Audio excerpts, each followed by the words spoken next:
and I think for respect of time and those who are already signed in, we will start with our webinar, and those latecomers who are always there will join as they come along. So I would like to thank Miss Pinky Bhatt, who is our guest today, and you'll get to know her as we go along. She is working for Johnson Matthey UK, and she will tell us a little bit more about herself and what she does. And we are going to have a discussion with her on the topic of international perspective on occupational health development, which I think will be useful from all angles. From what I know of Miss Bhatt, I've talked to her, and from her experiences, I will encourage you all to take part actively in the discussions, ask questions, come up with comments. Let's pick her brains as much as possible, so that we get a maximum from this webinar. And as usual, you can write your questions or comments in the chat box, and my fellow host, Mr. Imran Said, I think will help me in keeping an eye on the questions and the comments. If you wish to speak, you are allowed to do that, to raise your hand, and we'll give you an opportunity to express yourself. So without any further ado, I would like to welcome you again, Ms. Pinky Bhatt, to our webinar. Thank you very much for spending your Saturday. I know it's quite early in UK, and it's a Saturday, and that you agreed to be with us, and we hope to hear from you and learn as much as possible from you. So welcome, Ms. Bhatt, to this webinar. I think you can unmute yourself. Thank you. Thank you so much, Abdul Kadir. And it's an honor actually to meet fellow occupational safety and health professionals from different parts of the world and get connected to them, share with them and learn with them. It's not like giving, but it's like giving and taking, because you always learn when you meet new people. You always learn from their work. You always learn from their experiences. You always learn from their approach or their point of view. So yeah, thank you for inviting me, and it's a great pleasure for me to be a part of this webinar. It's even greater pleasure for us that you are with us. So to kick off the discussion, if maybe I will mention that we are going to have an oral discussion, so there are no presentations. So it will be wise to pay attention to what has been discussed. We agree on this format because thinking of the pressure Ms. Bhatt was in with work, so we thought this would be a good idea, and it will give us also more chance to go into details on what we think is more interesting. So make sure that you follow up, and I hope you've all got your morning coffee, so you are all awake, and let's see what the day brings for us. So to start with the discussion, I will ask you, who is Pinky Bhatt? Well, professionally, I'm an occupational hygienist or industrial hygienist, you can say. So a certified industrial hygienist from the American Board of Industrial Hygiene, and a licentiate of Faculty of Occupational Hygiene from British Occupational Hygiene Society here in UK. My graduation or my base education was chemical engineering and engineering technology graduation. So I had like a diploma and then a graduation. And then I got into industrial hygiene. And getting into industrial hygiene was also happens to be a story on its own, which we can discuss later if time permits, or maybe next time. So that's professional. I have been working with a consulting company for more than 12 years in my previous role, operating from India, but working in different parts of the world, starting from the United States of America till the Middle East, Asia, Southeast Asia, Australia. Uh, and then after maybe long 12 years, a lot of travel, I decided that now I should get grounded and not travel a lot and not spend my time more in flights and hotels. And so then I got this opportunity in the United Kingdom to join Johnson Matthey as the senior occupational hygienist for the Platinum Group Metal Services business of Johnson Matthey. So here I am since physically last 1 year in the UK, but I have been with Johnson Matthey for say 18 months since then. Personally, I'm a mother, a wife. My daughter is in university, and yeah, that's it. Yeah, that's an impressive CV, and that's why I encourage all of you make sure that we get maximum from Pinky this morning. So we ask questions and we get to engage. Now, Pinky, we use different labels in this field. We use industrial hygienists, occupational hygienists, safety officers, OSH professionals.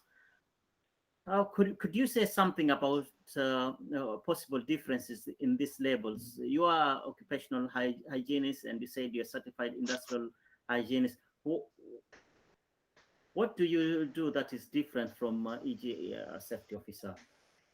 Yeah, so well, occupational hygienist and industrial hygienist is nearly the same. It's just the American way and the British way of differentiating things, but it's pretty much the same.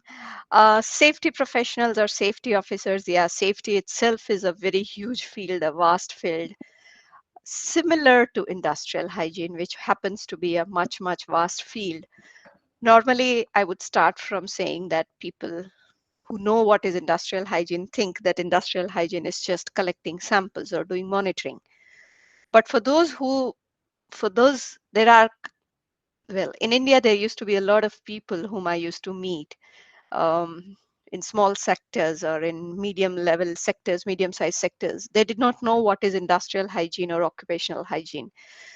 They think it is a small part of safety. So, well, industrial hygiene, if you go by definition, it's like identifying and understanding, recognizing, evaluating, and controlling the occupational health hazards in a workplace.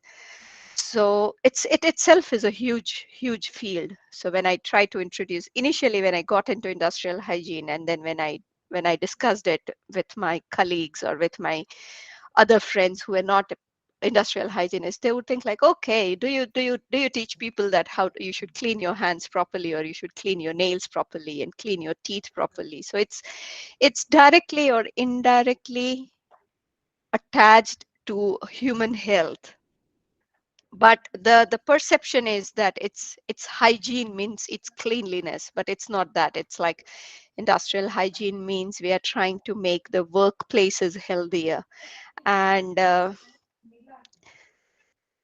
you name it and it comes, that is included into industrial hygiene. For example, if you go by education, you need to understand a little bit of physics, a little bit of chemistry, biology, fluid mechanics, process safety, process chemistry. So a little bit of everything, a mixture of everything getting together and making use of each of those bits and pieces to solve the jigsaw, to make sure that ultimately the aim is to make sure that the people or our team members, our employees, are working in a healthy and safe environment.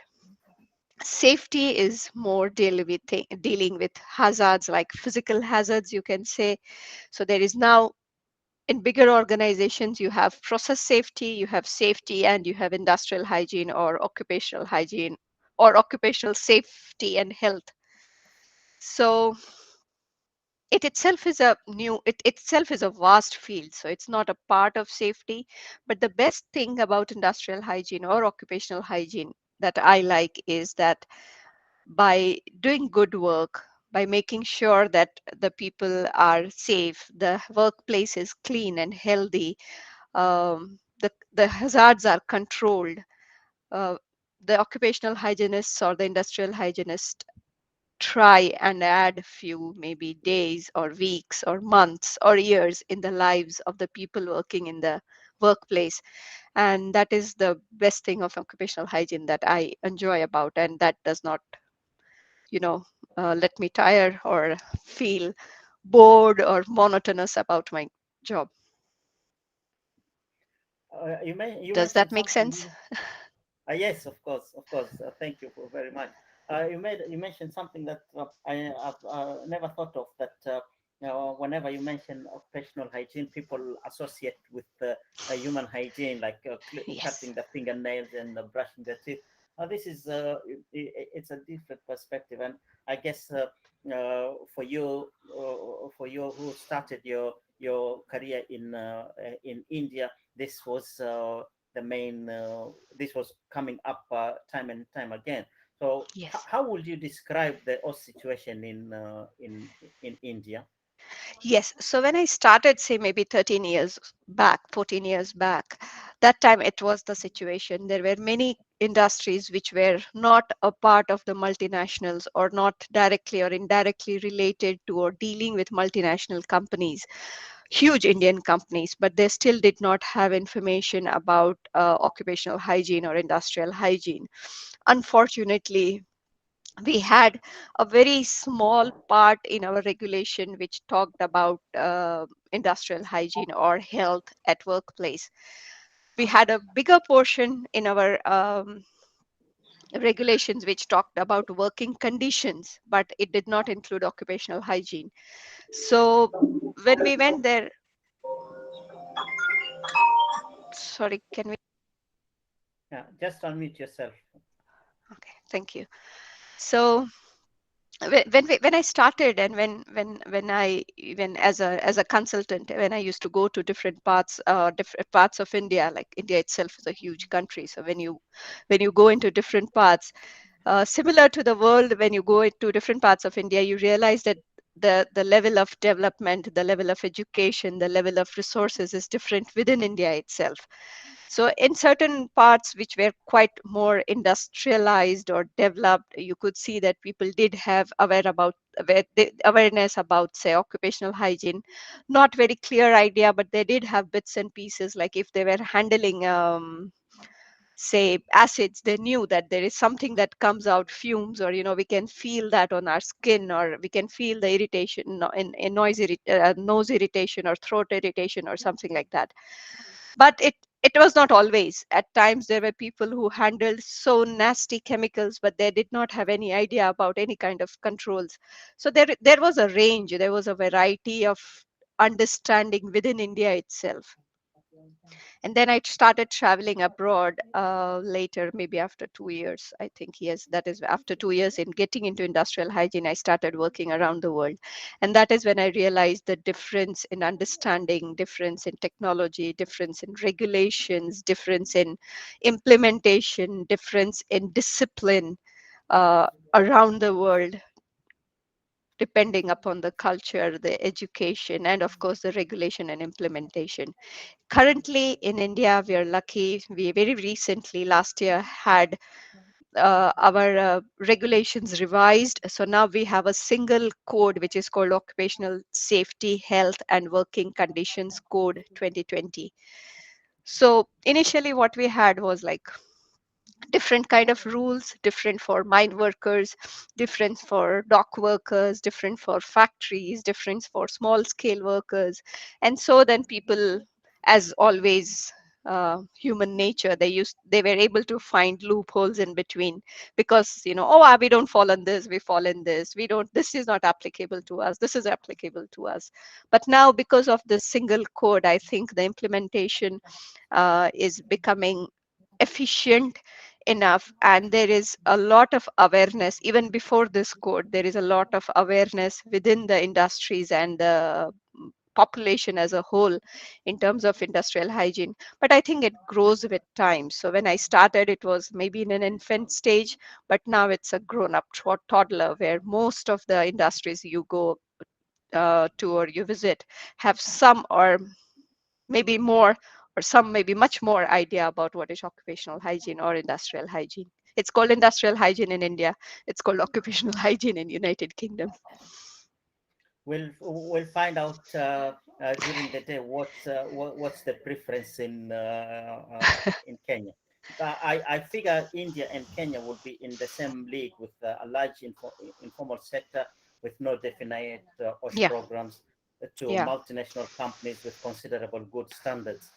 What do you think such a skewed competence distribution means in terms of national OSH implementation?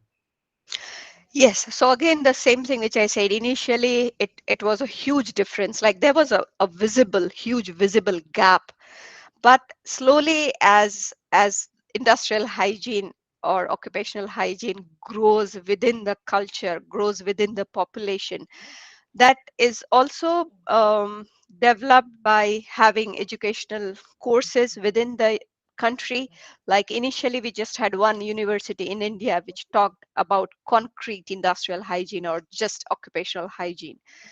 Now we have many more universities coming up, many more courses coming up. So that is how it is growing in India. And when the education increases, when the awareness increases, that is directly reflected into the different sectors within India itself. And that is how I think it grows. So there was a huge difference initially, but now I think it's that gap is kind of getting filled up a lot. And then there are many NGOs, non-government organizations, many huge organizations outside India as well who come and volunteer in India. I have seen quite a few of them who come and volunteer in India, specifically for those small sectors, unorganized sectors. Like we have those quads cutting. Agar is called. It's called agar cutting. Those are the stones which contain silica, and there are huge. Um, there's a huge market of that, but the sector itself is not organized. It's 100% unorganized sector. So there was a time, maybe say 50 years back, when we had the average life expectancy of a male in that area was less than 50 years, because he grew up cutting those stones which had silica, and then most of them would get silicosis and would die early. But then, as I said, as education, as awareness grew, as we had organizations coming from outside coming and help them, uh, the gap is filling up. Now there is a lot of difference. If I see myself before 12 years going to industry and now going to the same industry again after 12, 13 years, there's a huge difference within the awareness. As I said, also the regulations, the implementations of those regulations make a lot of difference. So it's like all small pieces coming together but making a big change. I think in Kenya we have a similar problem with silicosis, uh, especially with those people working with soap stones, as they call Yeah, them, because these are a little bit soft and they can be carved into whatever shape somebody wants. And yeah, the problem with silicosis is it's quite wide in that. So I with know. all these experiences in different countries, is there anything that stand out from your experiences from all the different countries you've worked in the US, in the Middle East, in Australia, in Southeastern Asia? If we could pick on one thing that you would like to share with other in with looking at your experience from India, a developing country, and all the other developed countries where we can say implementation is much better than in the Yeah. developing countries. There are every country that I visited for the first time had so many new things in terms of culture, working environment. And so yeah, everything is quite engraved in my mind, though it's been long since I've been traveling, and it was crazy travel, of course. But there are very few there are few things which I always talk about. The first thing is, uh, I visited a very developed country in the Europe for a pharmaceutical company, and the level of engineering controls or process controls they had for handling potent pharmaceutical, active pharmaceutical ingredients, APIs, was amazing. I just could not imagine when I went to the site for the first time, because it was like I never knew that there could be such high level of technology that could be implemented. So that is one thing that I always remember. And the culture there, the people were so disciplined. They made sure that all of those engineering controls are used. They did not take shortcuts. They did not, they made sure that they are safe. All the controls provided are used. So that is something that always stays in my mind, that it doesn't come suddenly. You just, even if you give, say, best engineering controls, if the culture, if that positive, negative, to fit it, if the culture is not there, then those engineering controls will not work the way they should be, because the culture does not fit in properly.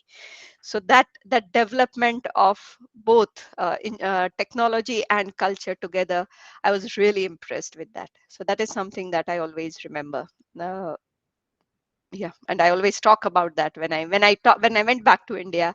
There were quite few industries which I visited very regularly and made very good friends there. So that is when I went there and spent some time there, telling them that you also have similar things, or quite close to that. But what is missing is the other thing, the culture, because people think that using these controls is taking time for them.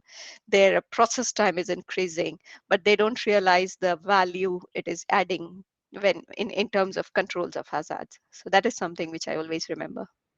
Mm. Yes, when you talk about the culture differences, it makes a lot of sense to me that some countries are practicing occupational health as it's supposed to be, but it doesn't work the same way in other countries. Although the basis of the culture is more or less the same, because they are based on International Labour Organization conventions, and you expect them to be more or less the same. I read the OSHA Act of Kenya and Hmm. check it with the Norwegian Labour Work Environment Act, and you'll say one is a copy of the other with slight changes. But why so much difference in the way these regulations are implemented in the developed countries and the developed countries? You mentioned discipline. Is discipline the only thing that enable these other countries to do much better than us?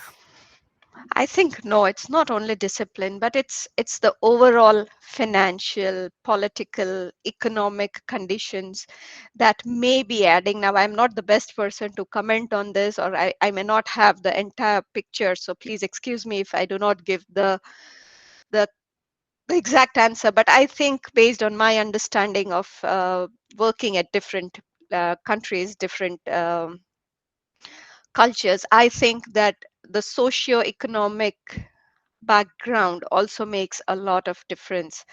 The availability of education, awareness, also the approach of the operations team or the management towards the occupational health and safety, or towards the industrial hygiene or occupational hygiene. So it's a lot of small pieces, as I said. But it's not only discipline. Discipline comes out of education, awareness. But it's not only education and awareness that would come in. As I said, the social conditions, the economic conditions, the political conditions, all all these things would be adding their small pieces or bits into it to make it as a whole developing or developed culture within the organization. And it's So not would that all developed countries would have this culture. You would be struggling being in the UK, or you would be struggling being in the USA as well, to bring up this culture. So it's not just the social economic status of the country being developed or developing or underdeveloped. It's more about um, all this small issues putting together along with the approach of the management for that specific organization as well, on how much, because you may be able to find something in your country as well which is a very small organization, but they are able to provide all the resources in terms of training, awareness, requirements, implementation, and of course financial support. Then that small organization would also be working as good as something which I talked about in other developed country. But similarly, in a developed country also, if the culture of the management or the management approach is that they just want production, they would talk about safety and industrial hygiene, but that would not be on the top priority, then that organization, even being in the developed country, would still be struggling. Mm. So it's not entirely correct to say that resources is the main impediment for OSH development. I don't think so. It could be one of them, but it is not the only one. Yeah. Yeah, It's because that's what I understand. That's what I thought. I worked in a very remote place in the middle of a desert in the Middle East once, on a site which pulled out gas from the desert, and it was like you have to drive for 5 hours within the desert with nothing around you. So you have to just blindly trust the driver that he knows the way where he is taking you, because there's nothing at all other than sand around you, behind you, everywhere. So even at that point of time, it was in the middle of the desert, where if you have an emergency, definitely they had all the services and all the facilities, but it takes ages for you to come out of the desert. But there also, because first thing, their resources were all very much head picked, hand picked, they were all trained, they made sure that they are capable of doing the work that they should be doing, their expectations are clear. And then the expectations of the management was clear, that this is what we would want, we would not compromise with it. And then the final thing, of course, the financial support in terms of everything to meet all those things were there. So it was, they didn't know industrial hygiene when I went there. But then when I started talking about carcinogens and welding and stainless steel welding and everything, it was easy for them to implement, because the culture, the base was there. The people had understanding that we need to use engineering controls, or we need to use controls that are provided to make sure that the welders or the people or the team members, whatever they were doing, were safe. So yeah. That's very interesting, because now we take the resource as the only impediment out of the question, and then we add all the small things which you described, and we should be going in the right track. The people who are attending this webinar have the education level, just as you are. Some are engineers, and then they took ocean. Some are in different field, and then they took up ocean. And most of them work as medium level managers, or occupational safety and health officers. Others work as consultants, and that's what you have done also in your career, as you described earlier. So uh, what have motivated you and pushed you to where you are? What has been your main motivation? Well, the first answer that I gave to you was industrial hygienists, if they do their jobs correctly, occupational hygienists, occupational safety and health professionals, they would, that is when they would make the workplaces healthier, safer for the team members to go and work there. So ultimately, it happens that you are adding days, weeks, months, years to the lives of the people. So that satisfaction of making something better, that is what keeps me going. And I love my job because of this, because I do things that could help people live better. Other perks are working with different kind of people, working with all levels of people, because as an occupational hygienist or an industrial hygienist or again OSH professional, you would have to go on the shop floor and work with the operators to make sure that you understand what they are doing. But at the same time, after doing that, you would have to go to the top management and explain to them that this is what they are doing and this should be how they should be they should be doing. So it's that variety of work that you get into, variety of different types of people that you get into, work with.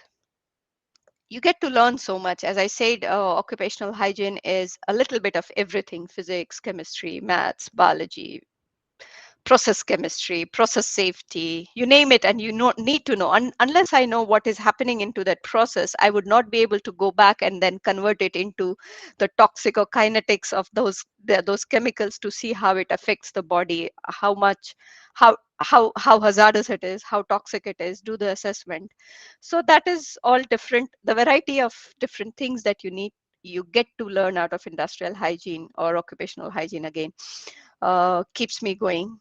And then few incidents that happen in your lifetime, like there was a workplace where the concentrations or the exposure for some very nasty chemicals was really very high.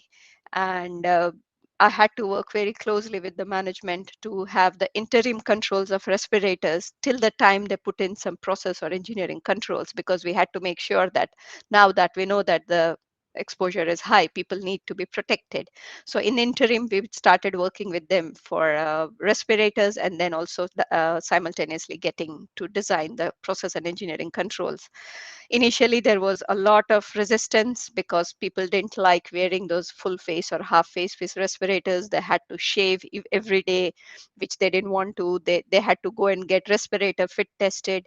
So initially, there was a lot of resistance. Say 2 weeks were really bad. I still remember those 2 weeks. But then slowly, in my next visit, maybe say after 8 to 10 weeks, when I went there, those same people, they were so happy. They said, Lel, in the evening, we used to have we used to feel our chest getting tight, a bit of headache and everything. But since we have started using this respirator, it's so good. We are really loving it. And then we didn't have to do anything to tell them that you have to be clean shaven every day. You have to do this. You have to change your filters. It was all running smoothly because they had accepted it. So such stories, and then they were so happy saying that you did so much for us. It's like we never realized that we were inhaling this, but now that you have helped us, the management was happy. So such incidents, such events keep you going. Like I can do that forever if I can help people getting healthier or working in cleaner, healthier places. That's very good to hear that the people accepted, the management accepted. I have a good friend in Mombasa who was thrown out of from a site just by recommending that a pregnant woman should not work close to a source of radiation, and the management didn't want him to visit the site. So this the culture which we've talked about earlier, and you mentioned how much the culture affects the implementation. But I see the safety culture, and we talk about safety culture in workplaces all the time. But to very many, safety culture is, if I can say, demonstrative safety. They have a system, and they have maybe periodic training, and they can document what they've done to authorities when they come for inspection. For example, we have in Kenya the Directorate of Occupational Safety and Health and Services, and if there are some all the companies have to present a report of a yearly report of what has happened. So this is having the culture, safety culture in the workplace is more demonstrative for the purposes of the authorities. What do you have to say about that? Or what will you comment on that? Well, I think it's evolution, slow evolution, because it's just not the management culture. It has to be good, strong regulations, and just not strong regulations. They have to be implemented So it's again multiple pieces that make the whole frame. Like, if you don't have good regulations, they will not be implemented. Whatever regulations are there, if they are implemented, if they do not meet the requirement of occupational hygiene, unless the management is highly proactive, which you do not expect it to be every time, they would not understand all these things. The understanding will come when there is, again, as I said, education, awareness, but also good regulations and implementation, strict implementation. So these are all different things, and they cannot just come overnight. They have to evolve slowly out of their learnings. As I said, in India, we have this new occupational safety, health, and work conditions code. So that did not happen overnight. It evolved from the learnings since we got out of colonization long back.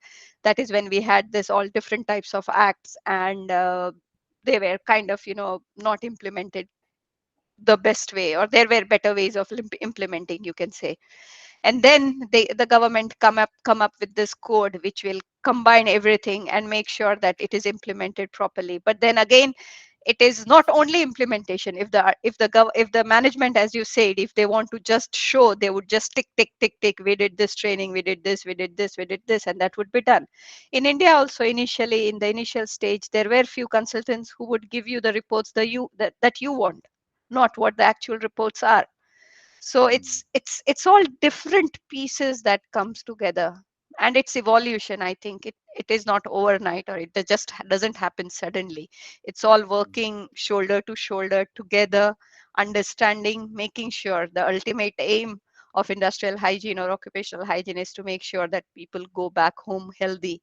And once the government, the management, the culture, the people, once they start understanding it, and start getting absorbed into their culture, their working style, their management processes, that is when I think it starts changing slowly. You mentioned regulations and you mentioned the government. Maybe this is something you've not given a thought. What role will enforcement have in putting in improving the safety culture? I would talk about industrial hygiene or occupational hygiene. For example, if the regulations ask that every carcinogen, every mutagen, every toxic hazardous chemical that has been used at your site is assessed, is been controlled. You have regulations which will make you, the employee exposure is controlled. There are all different processes, management processes for each of them. If those regulations exist and if they are enforced correctly, the management would be forced to take care of them. And once they start taking care of those, they will get into the habit, and then that will be embedded into their culture itself. That is how the management will work. That is how it will be poured down or filtered down to all the different levels. That every time you have handle a hazardous compound, a toxic compound, every time you're working in high noise, every time you're working around radiation, every time you are handling vibrating equipment, you have to do this, you have to follow the controls, you have to do the assessment. Then that is how. So it's like regulations, enforcement, and then it will slowly filter down into the culture. That is how I understand it. It may be working, it should be working. Thank you for that explanation. One thing that is rather common in Kenya, for example, and I guess it will be the same in India or the other places you've worked, is that a safety officer or occupational hygienist, or whatever label we may use, we may also have responsibilities as an environmentalist, that they have to do environmental impact assessment, for example, of a construction site. How do such mixing of roles affect OSH implementation output? Definitely, because that person will not have more than 24 hours in his day as anyone else would, and he would be supposed to work 8 hours. That is what it is. But in many developing countries, we know that people work 24/7. They have to be available on their phones whenever the management calls them, whenever the office calls them. But still, if you cannot be an expert in everything, right? You can be even if a safety officer is doing industrial hygiene environment, he would be expert, or he would have a good grip on one of those subjects. Other subjects he would be doing it because he's asked to do it, or because his job description does it, is includes all these things. But there would be limitations because he would be always overloaded. He would always have hundreds of things in his to-do list, and he would have to prioritize what is most important. And in that point, I think the most important would be regulatory compliance that would come in picture, because he does not want that they fall into a regulatory non-compliance, and the management gets a notice or something. So again, as I said, my previous answer was like, if you have regulations, this would also fall, industrial hygiene or occupational hygiene will also fall into regulatory compliance. He will have to do that. But again, as I said, it's just 24 hours for him, so it would be very limited, and it would make a lot of effect in terms of availability of resources. As you said, a one person cannot do all that things, but we still have the same culture in many different industries in India as well, where one person is expected to do uh, effluent treatment plant, environment, safety, and a bit of occupational hygiene on whatever he understands, and then take support from consultants if required. He is expected to find good consultants when he himself does not know what he has to expect. So yeah, I don't think so it's the best approach, but again, there are many different elements that would be falling into it, like social, financial, economic conditions, all those things. Yeah. Mm. I hope that someday we will be able to differentiate these roles and put them apart, Yeah. and let the occupational hygienist do occupational hygiene, and the Yes. environmentalist do the environment aspects of the work. One thing that the professionals in Kenya have been trying to do is to get an organization that works for them, an organization or association of the professionals. You are a member of the committee member of Faculty of Occupational Hygiene in the British Occupational Hygiene Society. What are the most important benefits of having such an organization or association, if you will? It is like having someone on your back, you know. It's every occupational hygienist in the UK, or every occupational hygienist who is a part of BOHS, they know that they have someone who's there to support them. That's the first thing. Now they work with government directly and indirectly to make propositions, to make proposals on behalf of occupational hygiene. They are there to support government in cases like COVID. BOHS did such an amazing job, and they are still doing such an amazing job. Recently, they came up with this ventilation assessment tool, which is very simple. Anyone can go on their website and use that tool to assess what is the condition of the ventilation into their offices. So they they have they have professional support, they have technical support. When you have such an organization, you have a platform to present your stuff, you have a platform to talk about your issues, you have a platform to discuss your concerns and ask for help. If I get stuck somewhere in my office, where I find myself limited in terms of technical knowledge, I can go back to BOHS and ask them, well, I'm doing this, and it seems that I'm falling short here in terms of understanding. Is there someone who can help me? And there would definitely be there volunteers. And industrial hygienists or occupational hygienists are growing, but they are still a small community. So I have realized that they are always ready to help each other. If someone comes and asks me that, okay, I have this issue here, do you have something that can help me? And I will be more than happy to help them. If someone comes and tells me that I'm trying to prepare for my licentiate exam, can you help me? I can spend Saturdays with them to make sure that he or she is prepared for that.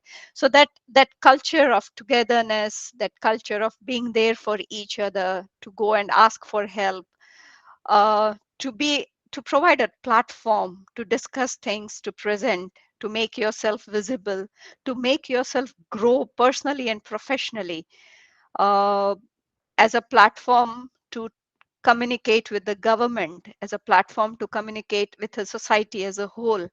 I think such organizations make a huge difference for people like for the OSH professionals when such organizations exist. I think it is very helpful, uh, to have this thing. Yeah, I have Thank you. realized that after coming to the UK, because when I was in India, we had a CIHA, an association, but it was just formed.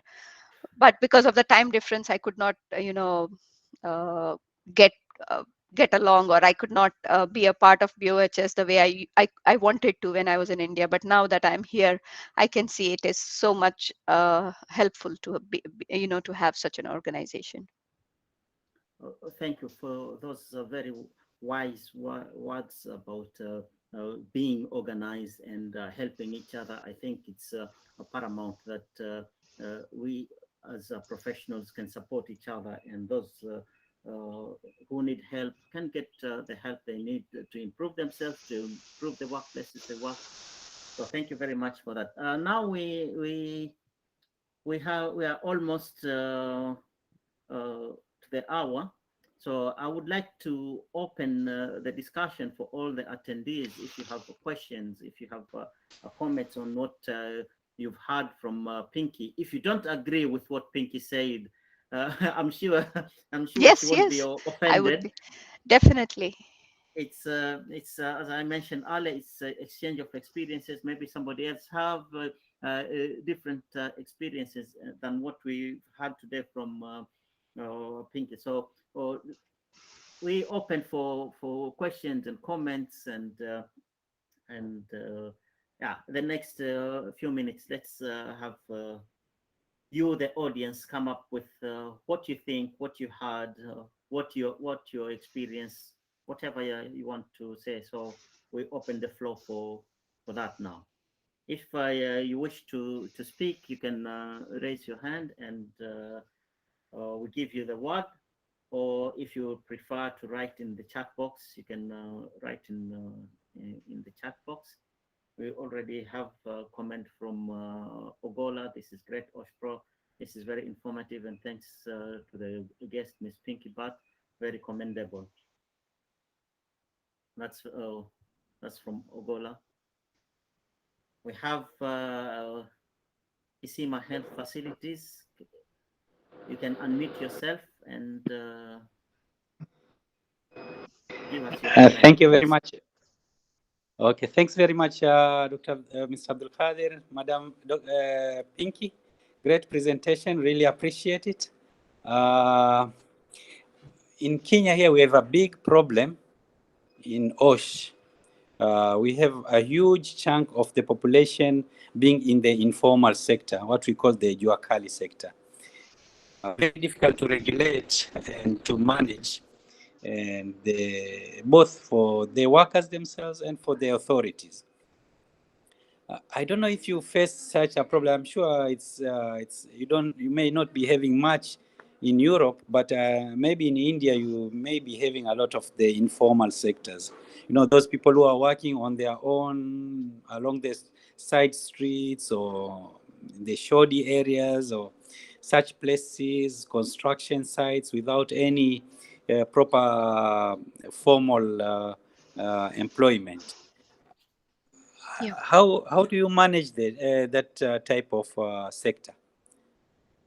Thanks a lot. Thanks a lot. Well, it's really difficult, and it's again not overnight thing. There is not a single key to that answer to that question, that okay, we have this key and it is done. It's not like that. As I said, awareness, education, regulation, enforcement, implementation, all this will be coming in place together, and it evolves slowly.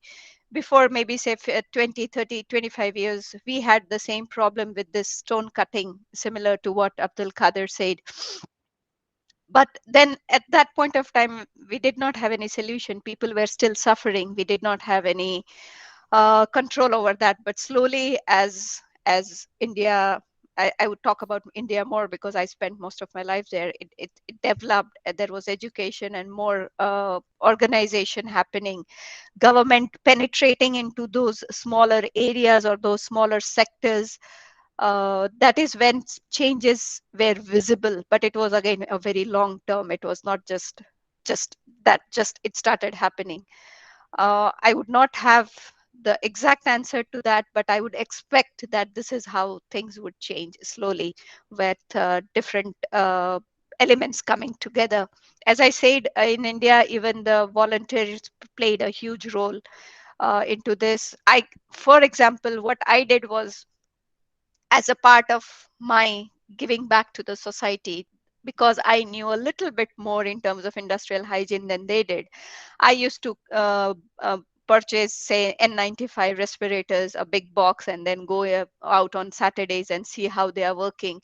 I would try and spend some time with them, explain to them, and tell them, request them to use them. I used to give them free. It would not change overnight, but at least at the end of the day, I would get some satisfaction that I did my part. And if many of us start doing that, we would be at least making 1% difference. Then of course we'll have to wait for changes that happen. But we have seen those videos where you have those things falling, those cards falling or something, but it has to be initiated from somewhere. So I think all the small things coming together may evolve to a bigger change, is what I understand, and is what I would really expect. But I would do my part, as I said, to at least have my conscience fulfilled, that I did whatever I could, and I didn't just stand and watch their people suffering. So that is what, at the end of the day, I was satisfied that I did my part as much as I could. And if we have 1,000 OSH professionals in Kenya going out on one Saturday, Yes. not the same Saturday, but one Saturday a year, and doing the same, talking to people and informing them that maybe things will start changing Yes, as it people happened. start to understand what they Yeah, work with. it is And not a big deal. Yeah, and you will find such OSH professionals everywhere. If you do one, and if one of your friend would know about it, next Saturday he would definitely come and tell you, okay, next time when you do it, let me know, I'll also come along with you. I know it's sacrificing our own time, but it's sacrificing our own time with something that is making people healthier, saving their lives or making their lives better. So I always think that it is worth doing that. we should invite you to Kenya and go out together with us and some of the other professionals, so I that would definitely love to do that sometime. sometimes yes, you should come to Kenya someday. We'll wait for the day when all the corona restrictions are over and we have our physical conference. Then you can come and spend some times I would in definitely with love to us. do that, sure. Mhm. Some comments in the chat room. Very informative presentation. Thank you, Madam and Osh Pro. Very informative. I like the idea of awareness training, enforcement management, support implementation. So thank you for that. Do you have other comments, other questions? We still have some few minutes we can use on that. We're probably thinking while we're thinking, I want to try something. I haven't done it before, but I want to see if I can do it. Let's see. Uh,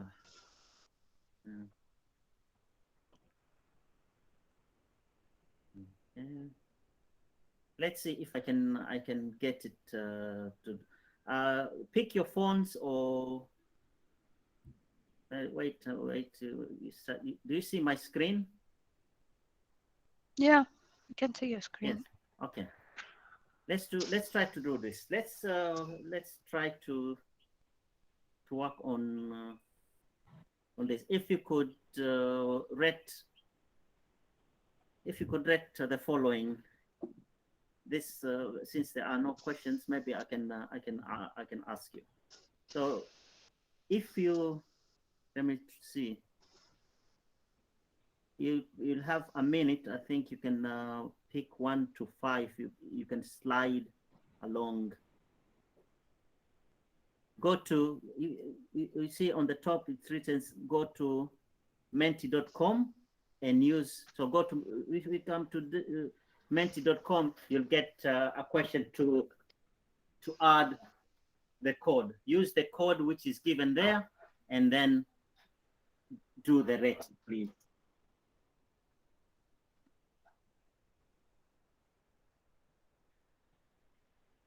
Just go to menti.com, then put the code which is given there, 41564029. I hope it works. I haven't done this before, but I've seen it So being you've used. made me a guinea pig, Abdul Qadir. No, not you are not the big guinea pig. I'm the guinea pig because I'm the one trying to do this. It just happened. It's through your presentation. It's a nice tool, yeah. Yeah, very good. You see, the average is around 4.8. That's very positive. So many people agree that the topic was of the webinar was useful, and the duration was just right. The timing of the webinar was practical. Overall organization of the webinar was well done. Okay, let's take one more. Let's take one more. Now it's the slight changes as more people, and you can see we have not all people have joined. So let's see what happens as more people join.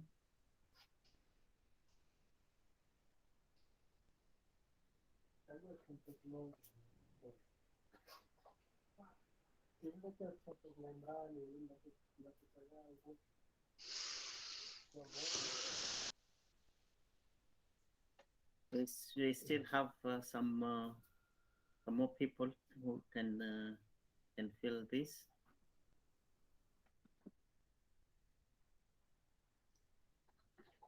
Let's take a minute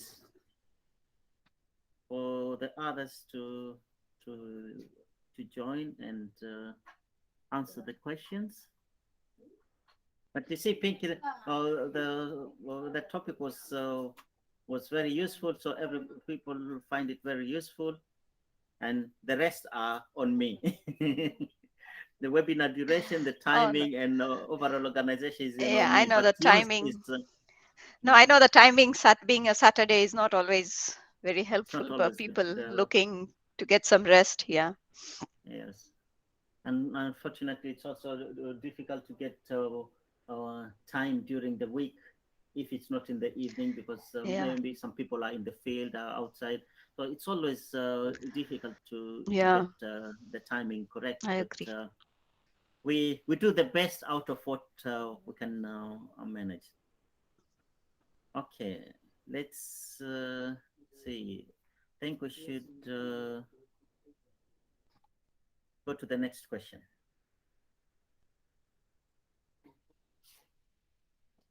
I hope you have seen you've seen the next question.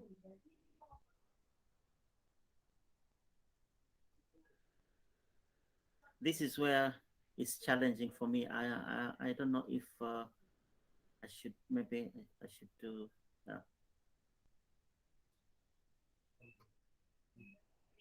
Yeah, there you have the second question. If you can write something.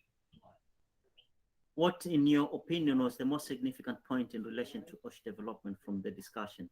Maybe this needs some thinking, but you can think and write a few words. In the meantime, if there are some more questions and comments and experiences you want to share, you are welcome to do that. You can unmute yourself and present it, or you can write it. You can write in the chat.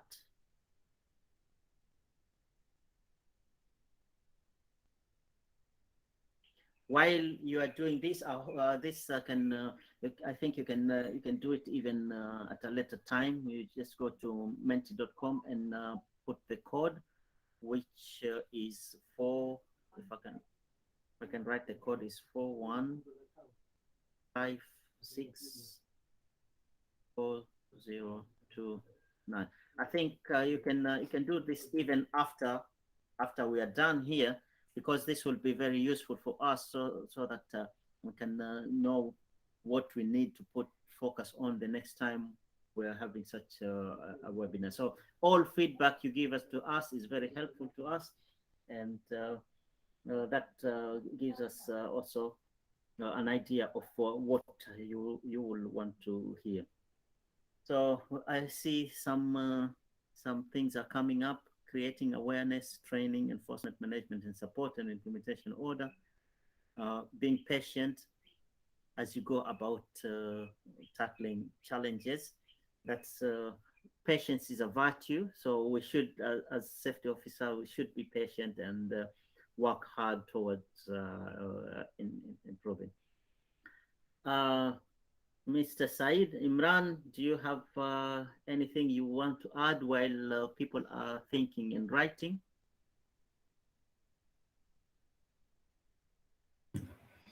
Yes, actually, I do.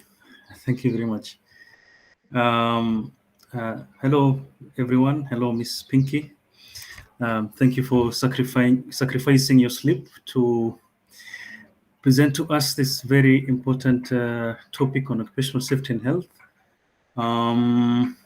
We're hoping to engage you more in the coming years and in the coming events that we have with OSHPRO.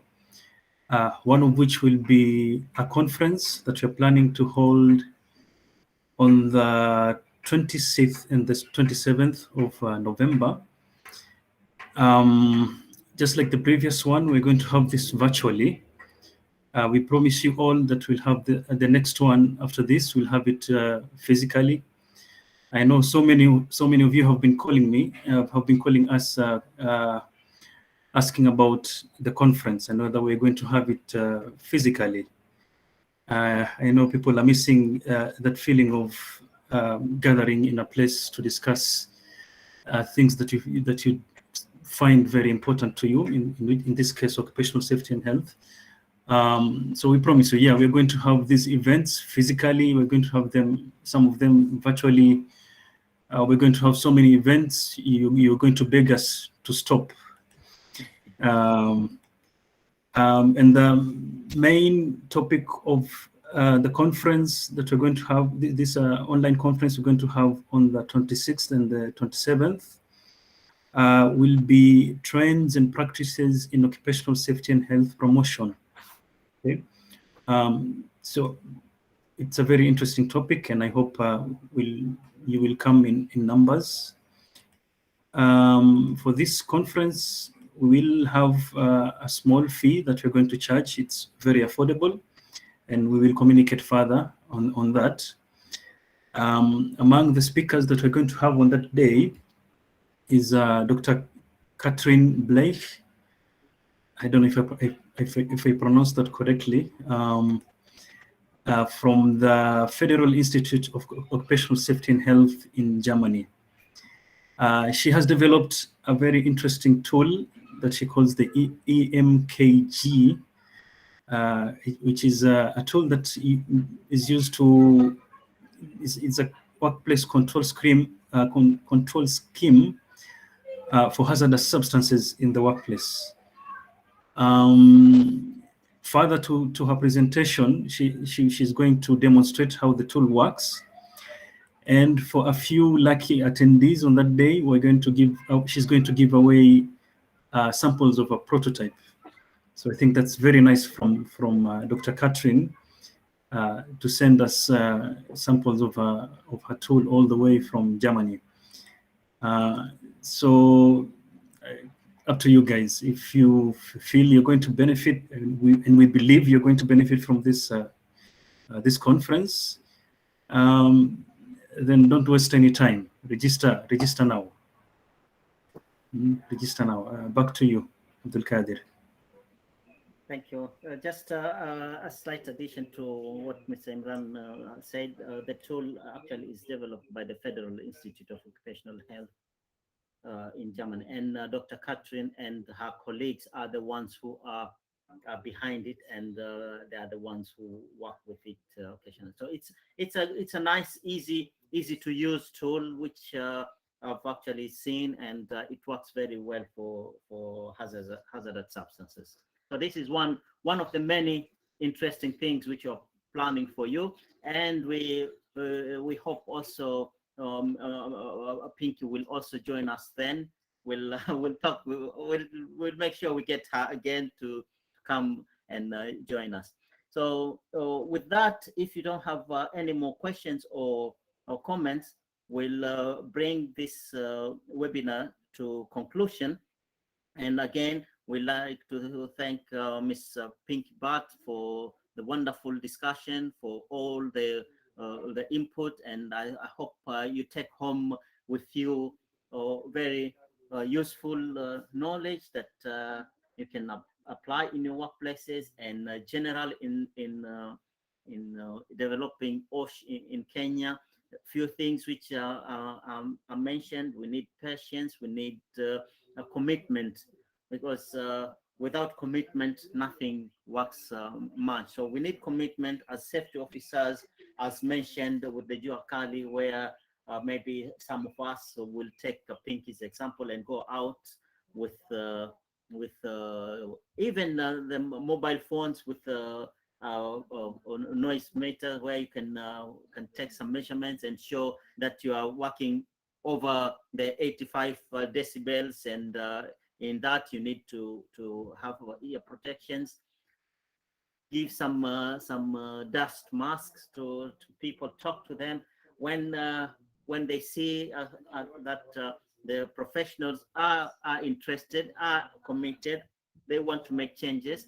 Changes will come, and we hope that such efforts also will get support from the Directorate of Occupational Safety and Health Services. We invited them to this webinar, but I don't know if any of them had the possibility to attend. But this webinar has been recorded, and we can share it with them. And I hope Pinky, it's okay that we share this recording.